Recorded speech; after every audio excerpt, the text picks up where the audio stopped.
कक्षा 9 विषय हिंदी में अनुपूरक ग्रंथ कृतिका मेरे संग की औरतें का सारांश समझा चुके हैं। आज इसका प्रश्न उत्तर को समझाना है। लेखिका ने अपनी नानी को कभी देखा भी नहीं, फिर भी उनके व्यक्तित्व से वे क्यों प्रभावित थी? तो निम्नलिखित कारण से प्रभावित थी। पहला, लेखिका की नानी अपनी बेटी की शादी आजादी के सिपाही से कराना चाहती थी। इससे उनका स्वतंत्रता के लिए जुनून होने का पता चलता है। दूसरा, लेखिका की नानी को अपनी बेटी की हमेशा चिंता रहती थी, वे ममतामयी माँ थी। तीसरा, उनकी नानी पारदर्शी, अनपढ़, परंपरागत ढंग से रहने वाली महिला थी, पर वे निजी जीवन में आजाद ख्यालों वाली थी। चौथा, उनकी नानी स्पष्टवादिता महिला थी, उन्होंने बिना संकोच अपने मन की बात स्वतंत्रता सेनानी प्यारेलाल शर्मा से कह दी, जिसे सुनकर सब दंग रह गए। पांचवा, वे किसी की निजी जिंदगी में हस्तक्षेप नहीं करती, भले ही वे लेखिका के नाना ही क्यों न हो। दूसरा प्रश्न है, लेखिका की नानी की आजादी के आंदोलन में किस प्रकार की भागीदारी रही? यूं तो लेखिका की नानी की आजादी के आंदोलन में कोई प्रत्यक्ष योगदान न था, क्योंकि वे अनपढ़, परंपरागत, पर्दानशी, दूसरों की जिंदगी में दखल न देने वाली महिला थी। पर कम उम्र में ही अपनी मृत्यु को निकट जान वे अपनी 15 वर्षीय बेटी के लिए चिंतित हो उठी। उन्होंने अपने पति से कहा कि वे पर्दे का लिहाज छोड़कर उनके स्वतंत्रता सेनानी मित्र प्यारेलाल शर्मा से मिलना चाहती है, तथा उनसे मिलकर कहा कि उनकी बेटी का रिश्ता वे स्वयं तय करें। जिस तरह वे उनकी बेटी की शादी को वह भी उन्हीं जैसा ही आजादी का सिपाही हो, यानी शर्मा जी को, इस तरह उनकी स्वतंत्रता आंदोलन में परोक्ष भागीदारी रही।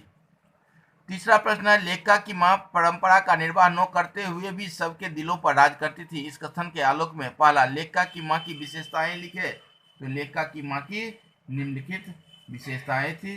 लेखिका की मां आजीवन खादी की साड़ी पहनती तथा गांधी जी के सिद्धांतों का पालन करती रही। उनकी मां में खूबसूरती, नजाकत, ईमानदारी और निष्पक्षता का संगम था। वे पारिजात सी लगती थी। तीसरा, उनमें आजादी के प्रति जुनून तथा लगाव था। चौथा, वे हमेशा किसी की गोपनीय रखती थी तथा किसी के सामने प्रकट नहीं करती थी। पांचवा, वे सदा सत्य बोलती थी, इससे परिवार वाले उनका आदर करते थे।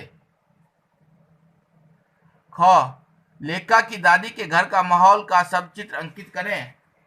लेखिका की दादी का घर का माहौल अन्य घरों से अलग था। वहां सबको लीक से हटकर चलने की छूट थी। लड़के लड़कियां में कोई भेद नहीं था। खुद दादी ने अपनी पुत्र वधू के गर्भवती होने पर बेटी पैदा करने होने की कामना की थी। घर में स्त्रियों को आदर सम्मान दिया जाता था। खुद लेखिका की मां को परिवार भर के लोग मानते थे। परिवार का वातावरण धार्मिक था। स्वयं दादी नियमित रूप से मंदिर जाया करती थी। उनके परिवार में साहित्यिक माहौल था। लेखिका की मां पुस्तकें पढ़ने, चर्चा करने, संगीत सुनने में समय बिताया करती थी। वहां स्त्रियों का इतना सम्मान किया जाता था कि 5 पुत्रियों पैदा होने पर भी घर में लेखिका की मां का आदर कम नहीं हुआ। चौथा प्रश्न है, आप अपनी कल्पना से लिखिए कि परदादी ने पुतोहू के लिए पहले बच्चे के रूप में लड़की पैदा होने की मन्नत क्यों मांगी?